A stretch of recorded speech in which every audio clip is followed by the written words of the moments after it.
IT के लिए खरीदारी का बन रहा है। आईसीआईसीआई बैंक 2% ऊपर।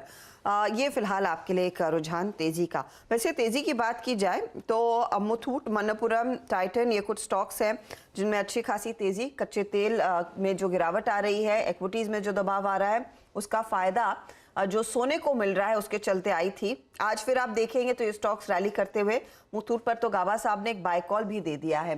तो इसी स्पेस पर नजरें रखते हैं, क्योंकि भारतीय बाजार में कल ही हम आपको बता रहे थे कि 60,000 के पार निकलता हुआ सोना। हालांकि विदेशी बाजारों में 2000 के नीचे हल्का सा कारोबार है, कुछ फ्लैट ट्रेड कर रहा है, लेकिन गोल्ड फाइनेंस कंपनियों में इस तरह के माहौल में जहां पर सोने में तेजी आती है, यूजुअली बिजनेस में एक अच्छा खासा पिकअप भी देखने को मिलता है। तो हमारे साथ इसी पर और बात करने के लिए मुथूट फाइनेंस के एमडी जॉर्ज अलेक्जेंडर मुथूट जुड़ गए। मिस्टर मुथूट, बहुत बहुत शुक्रिया सीएनबीसी आवाज के लिए समय निकालने के लिए। गोल्ड में बहुत अच्छी तेजी, 60,000 प्लस इंडियन मार्केट्स में, ग्लोबली भी 2000 के आसपास ही ट्रेड देखने को मिला है। इसका कितना पॉजिटिव इंपैक्ट आपके कारोबार में दिख सकता है going forward? Thank you, good afternoon. आपने जो बोला है वो सही है। अभी गोल्ड प्राइसेस सबसे ज्यादा ऊपर जा रहे हैं और एक रिकॉर्ड प्राइस 2000 तक पहुंच गया है। मेरे ख्याल से वो प्राइस 2000 या 2100 तक जा सकता है, इंटरनेशनल प्राइस। इसकी वजह से इंडियन प्राइस का भी बढ़ गया है और इस कारण से गोल्ड लोन जो कस्टमर्स है उसको पहले से ज्यादा पैसा उसी सोने पे मिल सकता है। इसके अलावा एक तो चीज है, अभी गोल्ड सब लोग गोल्ड को ज्यादा इंपॉर्टेंस दे रहे हैं। जो इसका कीमती अभी जो बढ़ रहा है, इसका इंटरेस्ट गोल्ड का जो सबके पास जो ऑर्नामेंट्स है वो अभी रियलाइज कर रहा है, ये तो बहुत कीमती है, बहुत वैल्यूबल है। और ज्यादा लोग गोल्ड लोन को इस्तेमाल करना शुरू होता है। वही तो है इससे सबसे बड़ा फायदा। फिर मुझे बताइए, ये क्या कुछ इसका रिफ्लेक्शन आपके एओएन्स में दिखाई देगा Q4 में, या फिर ये लार्जली Q1 का ही इम्पैक्ट रहेगा? नहीं, ये अभी तो एयूएम है, अभी तो गोल्ड प्राइस ही एक महीना से अभी बढ़ रहा है। और इससे पहले जो फर्स्ट क्वार्टर और सेकंड क्वार्टर हमारा ग्रोथ थोड़ा नेगेटिव था, थर्ड क्वार्टर में वो स्टेबलाइज हुआ है और थर्ड क्वार्टर और फोर्थ क्वार्टर में हमारे इस साल का अंत तक मेरा ख्याल से हमारा ग्रोथ वापस आएगा। जो 15% जो साल भरे में हम देते रहते थे वो नहीं आएगा, मगर जो हम बोल रहे थे पहले तो 5% है, 5% से ज्यादा 5, 6, 7% तक इस साल के अंदर हमारा एयूएम बढ़ सकता है, गोल्ड लोन का एयूएम इस साल तक। हर्षदा, आपको मालूम है मैं जॉर्ज सर को लास्ट 2 क्वार्टर से सुन रहा हूँ अच्छी तरीके से, बारीकी से। 3 चीज़ों पे काफ़ी फोकस कर रहे हैं, एयूएम्स, गोल्ड फाइनेंसेस, और तीसरा अपनी हिंदी सुधारने में इन्होंने काफ़ी काम किया है। जॉर्ज सर, इस बार आप पूरी की पूरी ये बातचीत हिंदी से शुरुआत करके अगर आप देखें, अब तक हिंदी बहुत अच्छी तरीके से बोल रहे हैं। लास्ट टाइम भी आपने सीएनबीसी आवाज़ के मंच पे यही कहा था, you are doing well sir, है ना। अब मैं आता हूँ कुछ बड़ी चीज़ों पे। आई मीन आप अब आते हैं सर एग्जैक्टली की बात नहीं कर सकते थे, सिर्फ पढ़ सकते थे, अभी तो बात भी कर सकता है। चलिए, हाँ, अब आप बात भी अच्छे से कर रहे हैं सर। अच्छा, मैं आ रहा था सर कि अब यहाँ पे क्योंकि अब गोल्ड फाइनेंसेस बढ़ रहे हैं, एयूएम्स बढ़ रहे हैं, लेकिन मैं जानना चाहूँगा कि आपकी एनआईएम्स की ट्रैजेक्टरी क्या रहेगी, क्योंकि सर पिछले 2 क्वार्टर्स में कॉस्ट ऑफ फंड्स काफ़ी बढ़े हैं।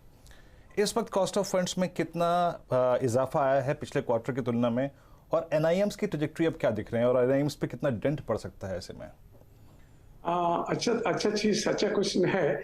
अभी पहले पिछला 12 महीने से जो हमने जो बैंक से बोरोइंग करता है, कॉस्ट ऑफ फंड्स, वो तो 1.25%, 125 बेसिस पॉइंट्स का बढ़ती हुआ है। मतलब जो बोरोइंग कॉस्ट, हमारा आगे वाला बोरोइंग कॉस्ट है, वो 125 बेसिस पॉइंट्स का बढ़ती हुआ है। इसके वजह से हमारा निम में पूरा रिफ्लेक्शन होता है, मगर हम निम से ज्यादा हम स्प्रेड बोलता है। स्प्रेड हमारा बहुत अच्छा टाइम था 2 साल 3 साल पहले, उस टाइम हमारा स्प्रेड था 13 और 14। अभी कॉस्ट ऑफ फंड्स ज्यादा हो रहा है बैंक्स वगैरह भी बीच में आ रहा है कंपटीशन की वजह से। इसकी वजह से हमारा निम्स अभी स्प्रेड 10 और 11% पे बीच में स्टेबलाइज होता है, वो आगे से वही रहेगा। अच्छा जो सर एग्जैक्टली जब आपने जिक्र किया ना बैंक्स का, क्योंकि हम तो बाजार को ट्रैक करते हैं, बाजार कहीं ना कहीं आज गोल्ड फाइनेंस वाले बैंकों को भी तवज्जो दे रहा है इन टर्म्स ऑफ इन्वेस्टमेंट। आपने एक बात कही थी मैं लास्ट इंटरव्यू में भी, और आपने कई मंचों पे बात शेयर करी है कि दैट बैंक्स के पास एक रेगुलेटरी आर्बिट्राज एडवांटेज है। वो स्थिति अभी भी क्या है, और आपने इसके मद्देनज़र रेगुलेटर से क्या प्रार्थना करी है, क्या गुजारिश करी है, और ऐसे में कोई निवारण इसका हल फिलहाल में? ये क्या हुआ है, जो कोविड का टाइम में बैंक्स को एक फैसिलिटी दिया था, ये 75 से ज्यादा भी देना था, तो 75, 80, 85, 90 तक वो दे सकता था। उस टाइम उसका एक फैसिलिटी दिया था, मगर रेगुलेटर ने वो विथड्रॉ किया है जनवरी 2022, जो 13 महीने पहले उसको विथड्रॉ किया है। मगर फिर भी कहीं ना कहीं बहुत ज्यादा बैंकों, पीएसयू हो या प्राइवेट सेक्टर बैंक्स हो, इसमें से बहुत ज्यादा बैंक्स ये 75 से ज्यादा दे रहा है। इसकी वजह से हमने एक हमारे association of gold loan companies ने रिप्रेजेंटेशन दिया था रिजर्व बैंक ट्रिवांड्रम में और बॉम्बे में दिया था। उसका कोई मेरा ख्याल से वो कुछ एक्शन देगा। पहले तो आप बोल रहा था बैंक एनबीएफसी और बैंक में कोई रेगुलेटरी आर्बिट्राज था, वो आर्बिट्राज इसका फायदा एनबीएफसी का था। अगर आज का टाइम पे गोल्ड लोन एनबीएफसी और बैंक का आर्बिट्राज है, वो आर्बिट्राज बैंक का फायदा है, हमारा नहीं है। तो हमने रिप्रेजेंटेशन दिया है, हमारा उम्मीद है वो इसमें कुछ एक्शन होगा और बैंक वाले और हमारा एलटीवी में एक लेवल प्लेइंग फील्ड हो जाएगा जल्दी। चलिए जॉर्ज साहब, बहुत बहुत शुक्रिया आप इस कार्यक्रम में शामिल हुए और सभी प्रोस्पेक्टिव से, एनएम्स के प्रोस्पेक्टिव से, डिमांड और एयूएम्स के प्रोस्पेक्टिव से बात की आपने। स्क्रीन पे दो ही लोग मुस्कुरा रहे हैं, एक आप और एक Harshada. Gold is shining, Harshada मुस्कुरा रही हैं और एक आप मुस्कुरा रहे हैं इस वक्त। एक बार मुथूट फाइनेंस दिखाइए आपकी स्क्रीन पे है हर्षदा, 60,000। मैं वीरू गोल्ड के प्राइस पे नहीं मैं मुस्कुरा रही हूँ, मैं इनफैक्ट मिस्टर मुथूट के हिंदी बोलने के कॉन्फिडेंस पर मुस्कुरा रही हूँ, क्योंकि पिछले 18 सालों से हम उनसे बात करते आए हैं और हर इंटरव्यू में उन्होंने अपने आप को बस आउटडू किया है। So thank you so much sir हमारे लिए कोशिश करने के लिए एंड हमेशा हिंदी में बात करने के लिए। Thank you very much.